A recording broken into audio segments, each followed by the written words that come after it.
pediatrician isn't looking for this, so they're coming in kind of, we have no idea what's going on, and if you can peg where this is, at least gives you a head start, okay? So you should kind of have an idea of where are they here. And the biggest ones are usually down here is a big one, and right here, and right here. These two are important, but you kind of see like lots of kids are right here, lots of kids are right here, and lots of kids are right here. So, all right, let's talk about, okay, this is kind of the very generic order of how we develop motor-wise. Okay. There's a book called The Eye of the Vortex, don't get it. I'll tell you the summation of it. Okay. The summation of the book is you have a prefrontal cortex for movement. Okay. Because movement requires what? Someone said. Decision making. Yes. Okay. So decision making is very, very important. But the argument was, and they made a very strong scientific argument, that movement is essentially the creation of thought and logic. Okay, so inappropriate movement would create inappropriate thought or logic. Have you ever heard that? Called dysmetry of thought. Okay. I've heard the movement is the language of the brain. Yeah, I like that. It's beautiful. But we have to know the order, and primitive reflexes is the beginning. So what are primitive reflexes? They are, anybody? Okay, the reflexes you're born with. Should be born with. Could you be born without some primitive reflexes? Yes. Okay. Yep. A common one that may happen is maybe born without the Galant reflex. Anybody know what the Galant reflex is used for? Okay, for getting out of the birth canal. So you'll have a mom who stops progressing. Probably told the pelvis is too small or something, I don't know, something ridiculous like that.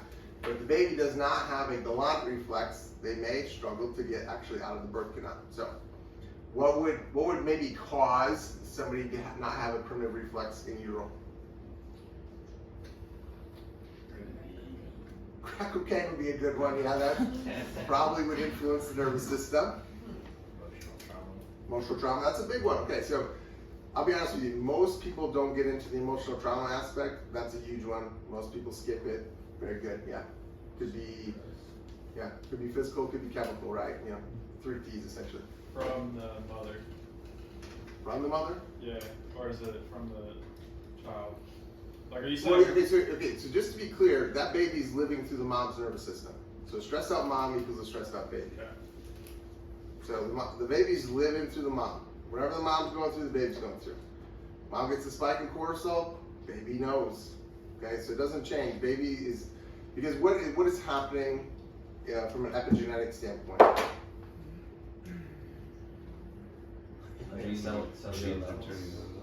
Okay, well, baby's going to be introduced to the world, okay? So mom's going through something, and mom's alive, gets transferred to baby. I'm looking for best survival, epigenetics, okay? So mom's going through this, mom's body's nervous system is going to feed the chemicals, the neurological signal to the baby, because mom's surviving, so we're going to try to help baby survive, okay? That's epigenetics, okay? So if mom was really stressed out physically, chemically, emotionally, baby gets that all, okay? So if you have babies that come in, they don't have primitive reflexes, mom went through some physical, chemical, emotional stress. Now, guys, we don't have, we're not, there's no escape. If we're under stress during conception, that obviously will play a role too, right? So, it doesn't matter, but most of the time, a lot of times, if mom is under stress, even if it was a very healthy conception, if mom undergoes a lot of stress, boom, baby will kind of ultimately be influenced by that, right? So, primitive reflexes. When do most primitive reflexes start turning off? 6-ish months. Most, there's a few that stick around for about 12, but most are about 6 months, give or take, okay? It's not a hard set rule because you can be a preemie baby, there could be other things, but around 6 months, most of them are turning off, okay? What starts happening around 6 months? Either nobody has kids or too early. You start crawling, okay? So motor movement. So motor movement is turning off primitive reflexes. Okay, that's kind of one of the goals of that. And what are some signs that may be, okay, so if we don't have proper integration of the reflexes or just proper proprioception or any of that stuff, there are symptoms that can involve in the crawling, right? So, anybody have kids? Okay, crawl on all fours? Yeah. Equally? Okay, good, all right. But you'll get kids and they'll crawl and they won't use their right arm or they won't use their right leg or they won't use something, right? Okay, so we can already tell by about 6 months if the brain isn't properly moving up the hierarchy, it's becoming evident in crawling, okay? And it could be, sometimes you'll see them bow out like this. There's all sorts of different kind of mechanical things that they can do. And just tying tots or tongue ties, lip ties, all that fun stuff. That is not uncommon for if some kid has a tongue tie, lip tie, sometimes they have what we call buckle ties, so ties up in the cheeks, and that can influence tone of the musculature on one side. Okay, so for instance, let's just say you had a well-adjusted baby, came out, we didn't look for ties or anything, but they're adjusted on a regular basis, but they have a couple buckle ties on one side. That's actually creating a fascial plane tension on one side more than the other, and they may not be able to use the one side as effectively. So you might see an alteration there. So that might be a good opportunity to say, hey, I know we didn't look for ties in the beginning, but now we need to start looking for that, okay? So is it brain, is it ties, what's going on there? You need to start investigating that stuff. Are you saying that the tongue ties are affecting like their crawling? Oh yeah. Oh, okay. So, I mean, the fascia runs from the bottom of your feet, up through your thighs, up through your pelvis, into your diaphragm, okay? Up into the, up through your throat, and to the bottom of your tongue. So your entire plane of being, right? So, but you can have kids that have ties and they may not exhibit a lot of neurological stuff too. So you have to kind of gauge this, right? Number of ties matter, how tight the ties matter, all that fun stuff. Okay. Gross motor movement. Once they start crawling, these are being turned off, and then what is kicking in? Postural reflexes are kicking in. Postural reflexes, vestibular system starting to come online, cerebellum starting to activate more. So we're seeing, gross motor. Gross motor is essentially propelling the brain. Okay, so once we kind of get out of prims and go right to gross motor, brain is really starting to develop. Okay. What was I going to say about that? So look at crawling. Okay, let's actually kind of go back. I want to go back in between here. You will get a kid. We're going to tie back in some of Brittany's stuff and just the tots. You'll have a kid who comes in here and they're really tight, tongue tight. They'll be like 2 weeks old and they're just rolling over, and the mom and dad are like, "I'm an advanced child." But they can only roll over on the right side, and it's because their whole body is so wound from the tongue ties that they're just kind of being pulled over through fascia. So that's another thing. Do they turn or flip or spin too early too? That's another good one for ties, okay? A baby should not be just rolling over that quickly, okay? But you'll see it. The mom, we've had moms come in, the baby's 5 days old, and it's already turning over. I'm so excited. Not good. That's not good. So, and they'll only go to one side. They're supposed to go to the other side. Okay, so, yeah, we need to start looking kind of at, you have to look at the very basic motor movements. Now, you're going to get a 7-year-old in, and most likely the mom will not remember how they crawl. Okay, so if that happens, you can have the kid crawl. What's really fun is having adults try to crawl. You see the craziest thing, like they forget they have a body, you just go on one side. Where did you learn how to crawl?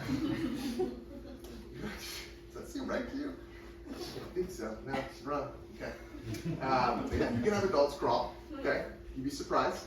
Some of them cannot do it.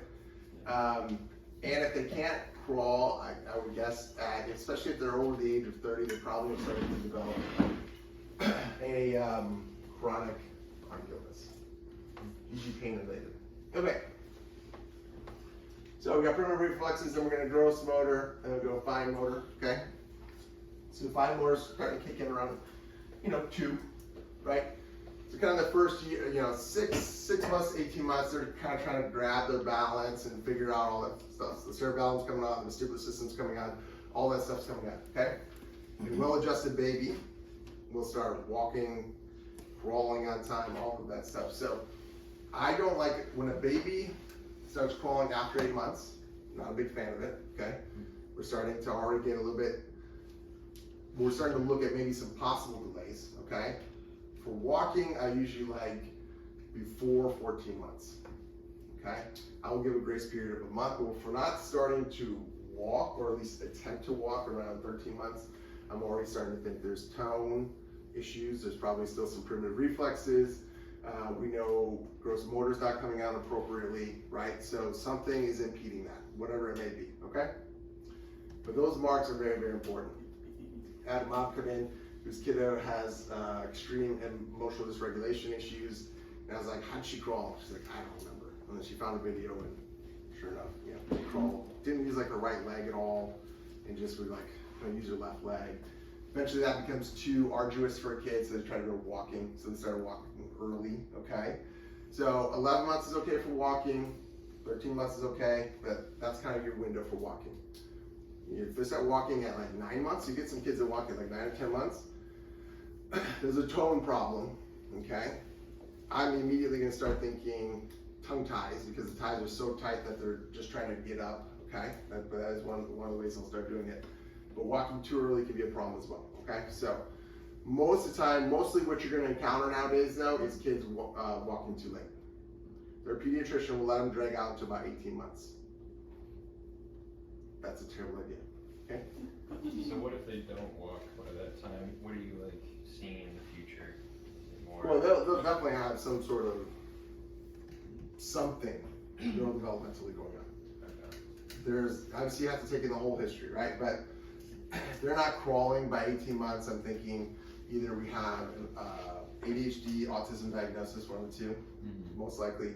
They'll probably have anxiety or OCD as well. Crawling by 18? Or They're not crawling by 18. Oh, wow. Because by 24 months, you're kind of getting to the big picture. Okay, so you have a shorter period of time. You need about 12 months to kind of go from, let's get gross motor going on, and then right around 24 to 36 months, right, we're developing fine motor, right? So I want to kind of keep that in line. Before we get too far down the list, Yeah. so we listed off the long reflexes, some of the primitive reflexes. Do you have a couple others that we're looking for? Yeah, I'll go over all the Oh, you will? reflexes. Okay. Yeah. I just kind of want to go over this general pattern because, look, this is ocular motor, by the way, which is kind of fine motor as well. Oculomotor is the finest movement we have in our body, okay? It actually kind of rules the roost as far as neurology goes. And if you ever have an opportunity to work with a neuro-ophthalmologist, I strongly encourage you to do that, okay? Because eyes and spine are intimately tied together, so they influence each other, right? Matter of fact, once you start to if you ever kind of get into the functional neurology world, lots of guys will start here and try to push this way. That is wrong, okay?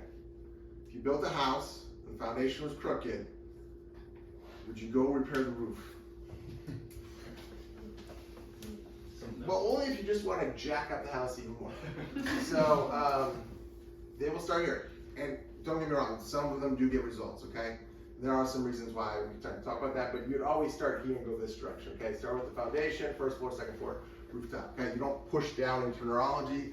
You will burn people out, you'll irritate people, you'll hurt people, okay? But primitive motor, gross motor, fine motor, ocular motor, okay? Now, I look at all of these in an exam.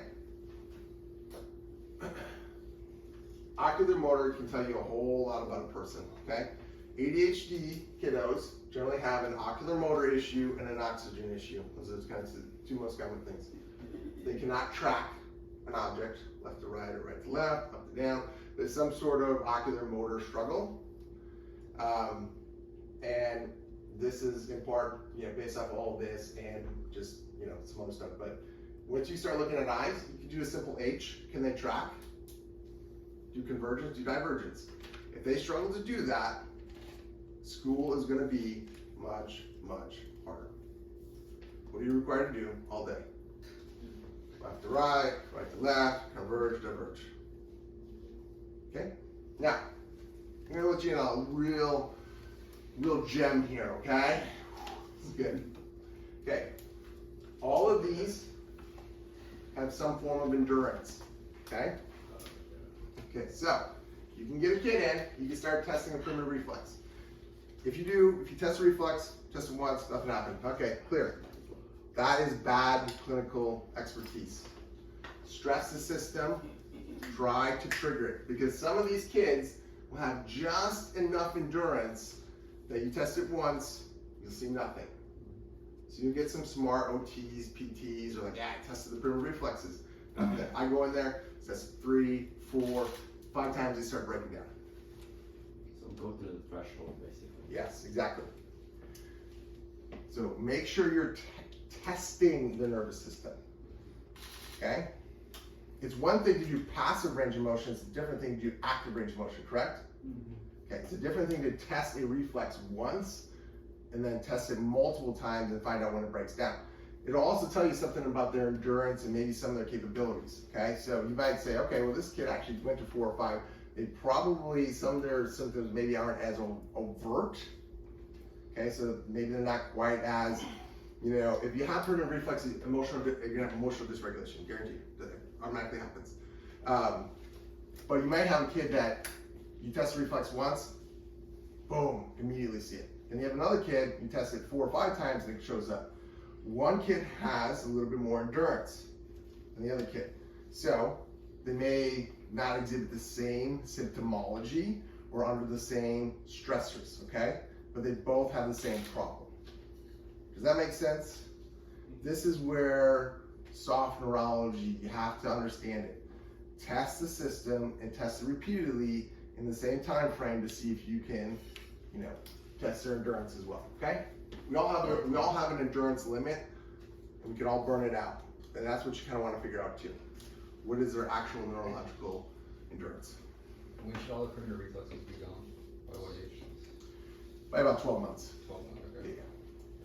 Most are gone by 6. The ones that usually stick around, Palmer should be gone.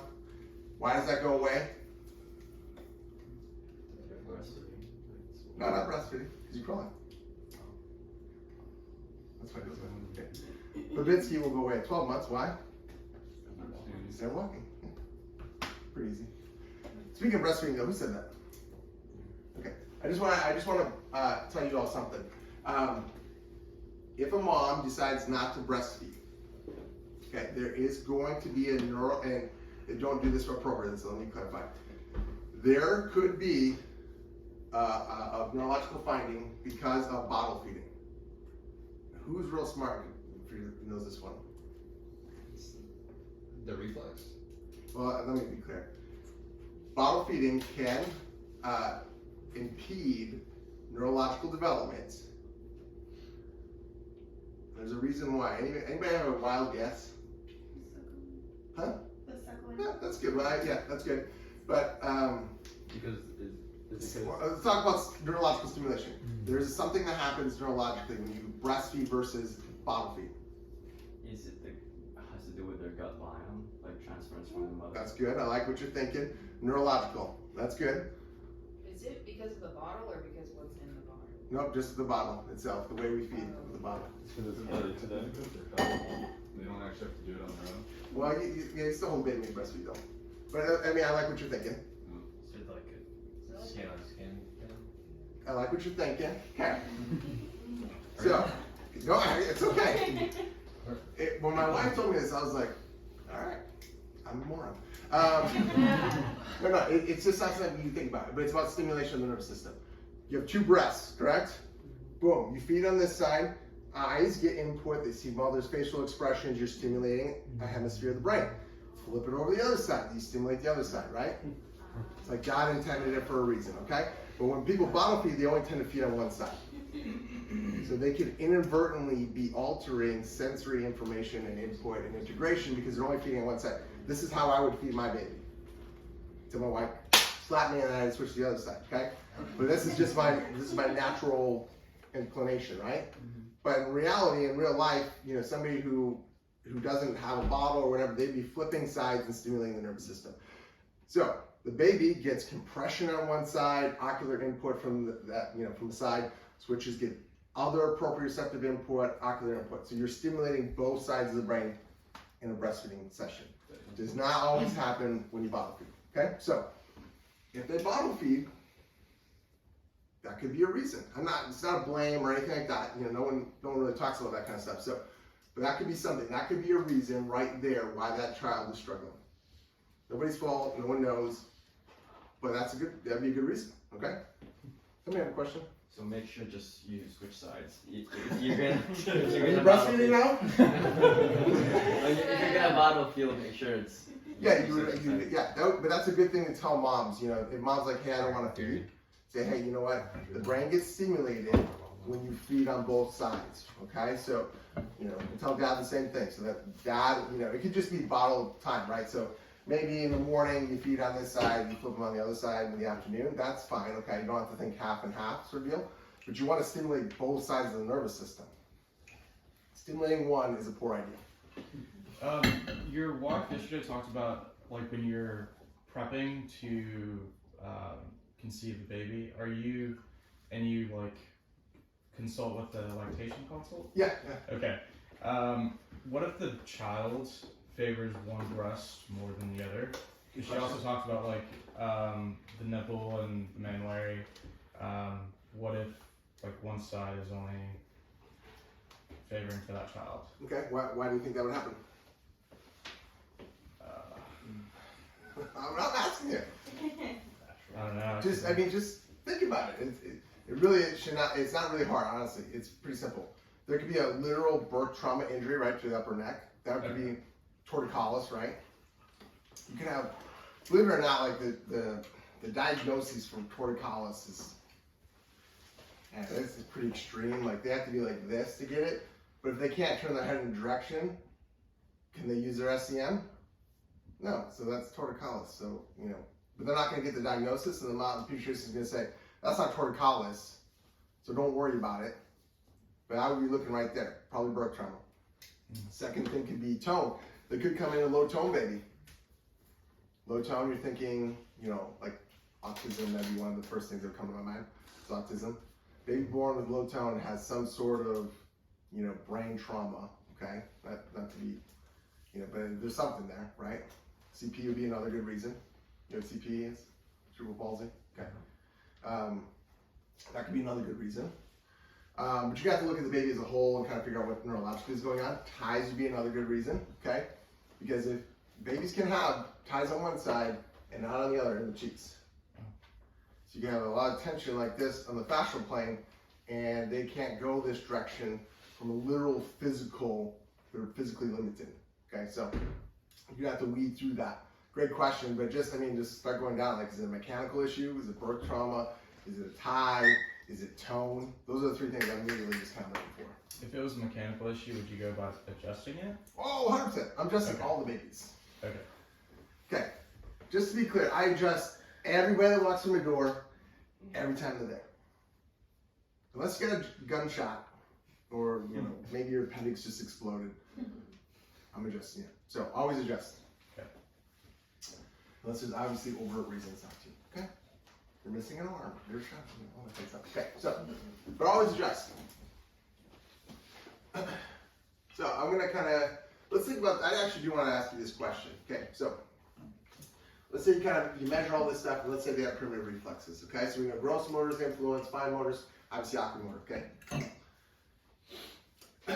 Where is chiropractic coming into play in this? All of them. All of them, right? But what can I just say? If you can move the spine, so you start generating proprioception or interoception, it will suppress that. So lots of people ask, Brian, do you do exercises for primitive reflexes? And I say, it depends. Because simply adjusting them will suppress primitive reflexes. So you don't have to always chase them, okay? You can just adjust them and these will just go away. Okay, so that's where I always suggest you start there, because one of my clinical, I find it clinically annoying, is they'll start trying to integrate this without adjusting. I'm like, just adjust. This will turn off. That's how the brain's supposed to work, right?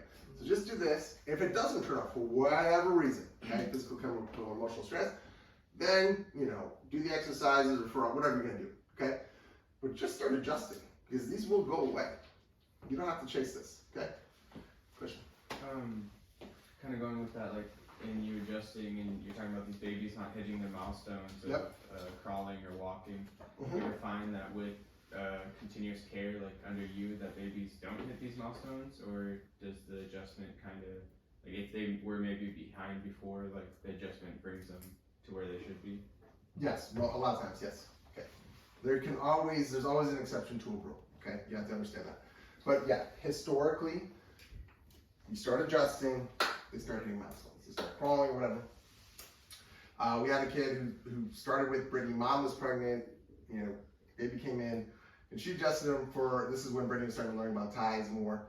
She adjusted him for, you know, what is it? He was six months when we noticed his crawling was off. Okay, but he'd been adjusted, you know, regularly for 6 months, like, you know, every week or every 2 weeks, and the tie just would not allow his leg to swing. So that's something that, you know, unless we go in there and just break up some fascia, it's not going to work, right? So he had to get tongue tied, but revised. But yes, for the most part. Okay, let's talk about this. Okay, you do this, you get all this stuff up, you're adjusting, man, you're rocking and rolling, and these don't go away. So the foundation never cracks. Let's talk about some reasons. Why would that be clinically, where you're doing your due diligence, you're adjusting, you're checking, all this fun stuff, and the primitive reflexes don't start going away? Let's say the kid's 7. Just kind of get it. Home environment. Home environment, great, beautiful. Some of the toughest kids I've had have their parents are going through a divorce or just got out of a divorce.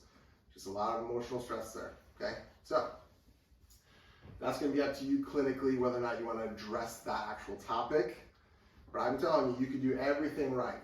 And if there's a lot of, you know, one parent's bashing the other parent or something, and the kid's caught in the middle, that would be a really good reason why they wouldn't progress. Okay, so just be mindful of that, because you can be like, I am great at what I do, boom, boom, boom, boom, and there's just this one random kid, and you're like, what the is wrong? Actually, I had a kid. So let's think about his story. He was 7 or 8, somewhere in that time frame. 7 or 8, had every primitive reflex, maxed out. You grade him from 0 to 4. Okay, 4 being the most severe, 0 being nothing. Hit them all. I do CLI scans. His scans were terrible. HRV was terrible. EMG was terrible. Thermal was terrible. This kid's a wreck. And you just need to spend like 10 seconds with him. You already know he's a wreck. But I was adjusting him. I was doing everything correctly. So his mom was a drug addict in downtown Dallas. His grandparents had adopted him. He now called grandma and grandpa mom and dad. And then his mom was trying to get sober and coming into his life. So he had, you know, he knew, he was old enough to know those aren't my real parents. Like, biologically, he knew that. If you asked him, he would say that's not my birth mom. They called him mom and dad. And then his mom was trying to introduce herself. And then, like, I think the grandfather of the mom had developed Alzheimer's and moved in. This kid's a wreck. Just emotional wreck. You know, at that point in time, you're like, okay, there's so much shit going on. Let's talk about getting your home life straight, because I'm going to be working uphill the entire time. Okay, so emotional stress has a much larger role on development than you will find a lot of times that people always talk about, right? So just be very, very mindful of that. Also, one kid. Okay, so I had this kid. He's on a 4-month program with me. You know, I took him all the way through 3.5 months, and I was like, this kid's not getting any better. Just hyper, just screaming and running through the halls. So anyways, we did a sensitivity test, and he was like super sensitive to dyes and super sensitive. He had like super sensitive to sugar, like processed sugar, okay? Like super sensitive. And every day he would get adjusted, or every day he would get adjusted, he would go to the vending machine down the hall and go get some sort of fructose diet stuff. My adjustments were not lasting very long, okay? So the moment he cut that out, different kid. I mean, went from, if you've been to my office, we have like these kites in our playroom, okay? So like big kites, you know, like this, and kind of, they have a string that, you know, kind of comes down and goes back up to the ceiling. It's not of any importance other than he pulled it down, wrapped it around his head, and said, I'm hanging myself. He'll try to kill himself in the office. So,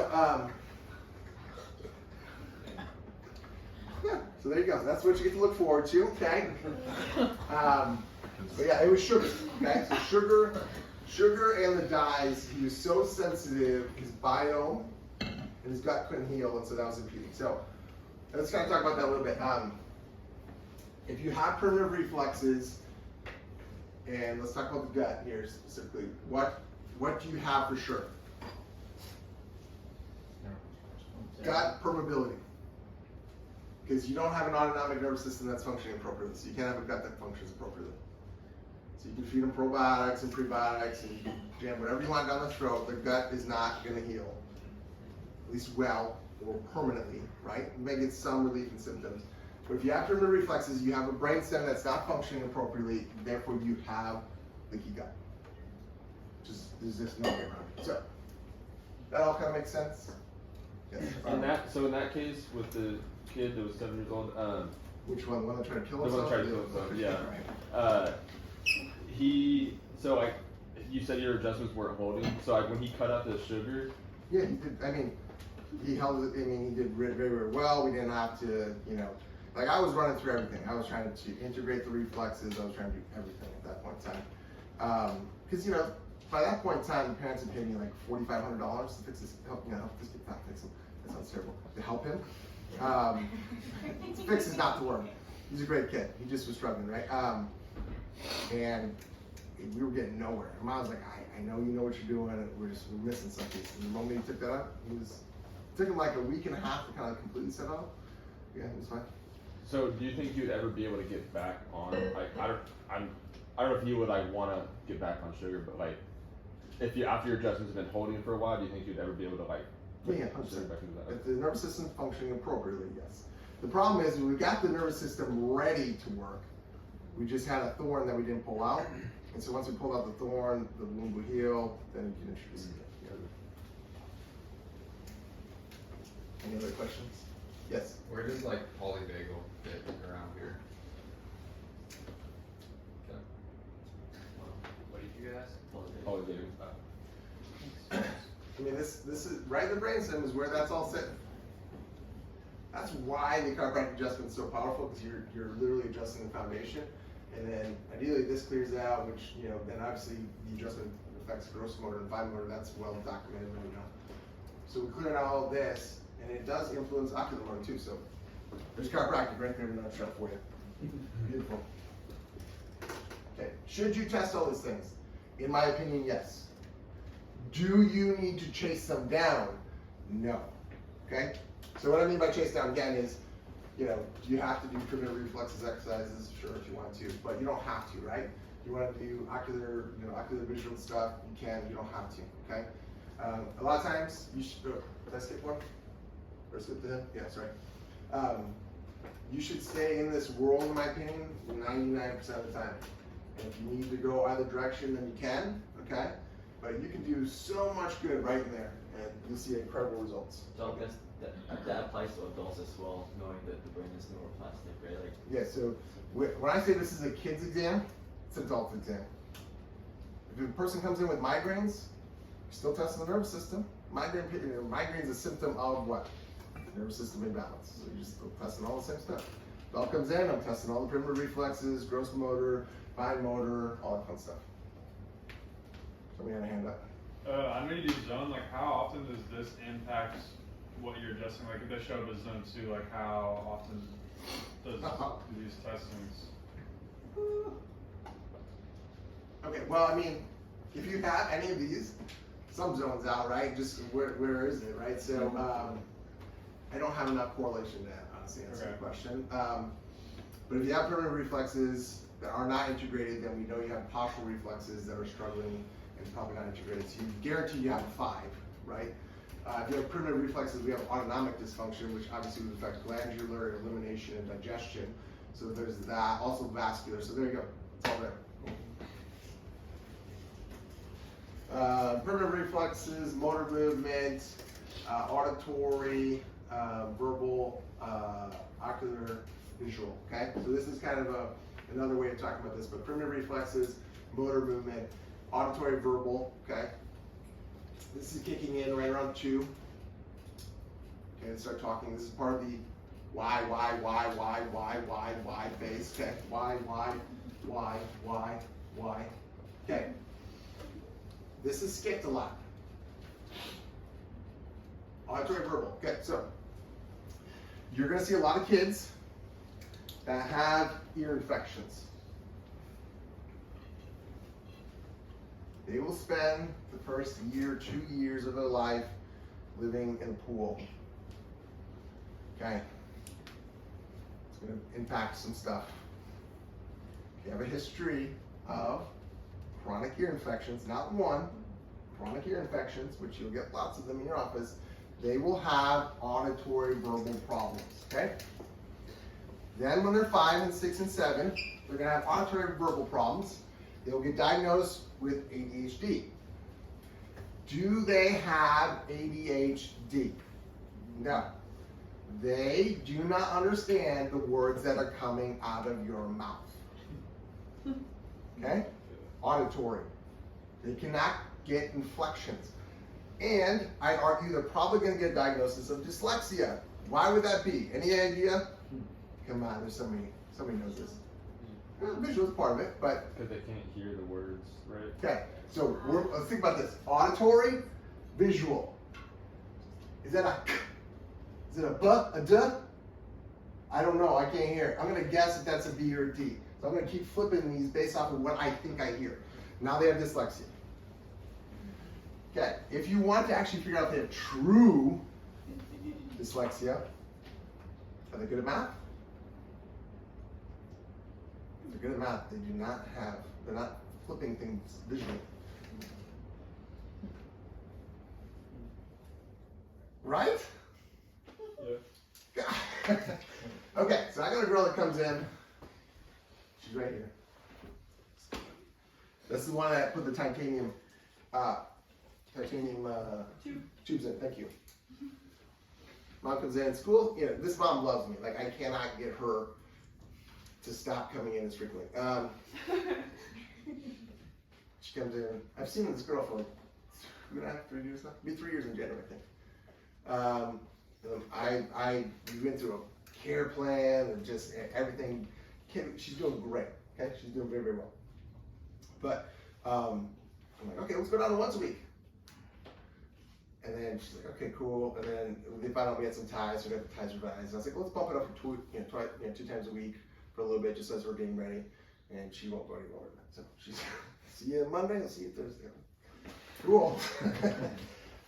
But here's the thing.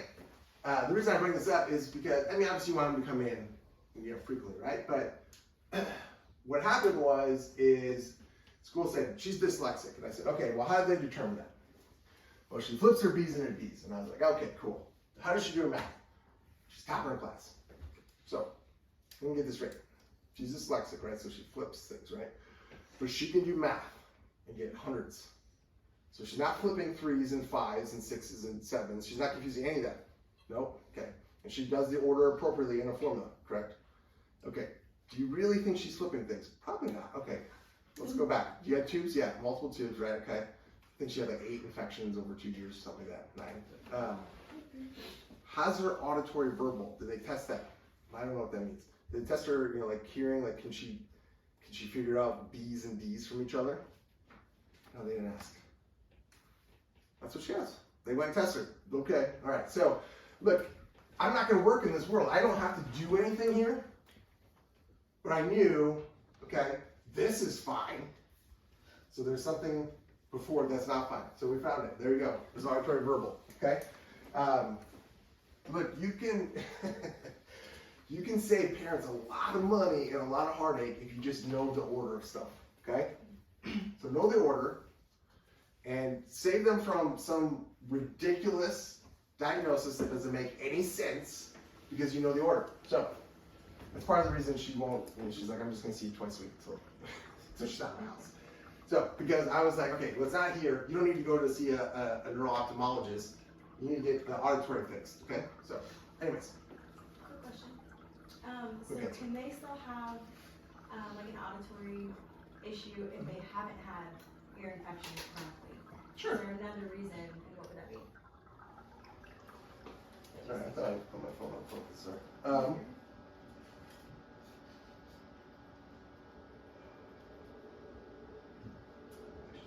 Sorry.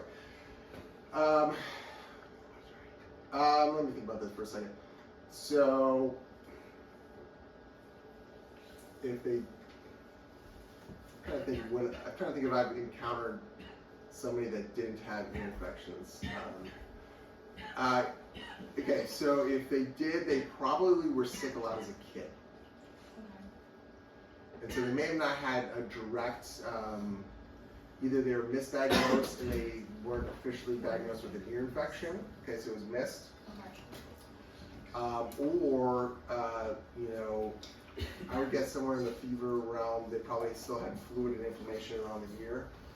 And it just wasn't a big enough impact as a kid, at least in the moment, for them to care about it.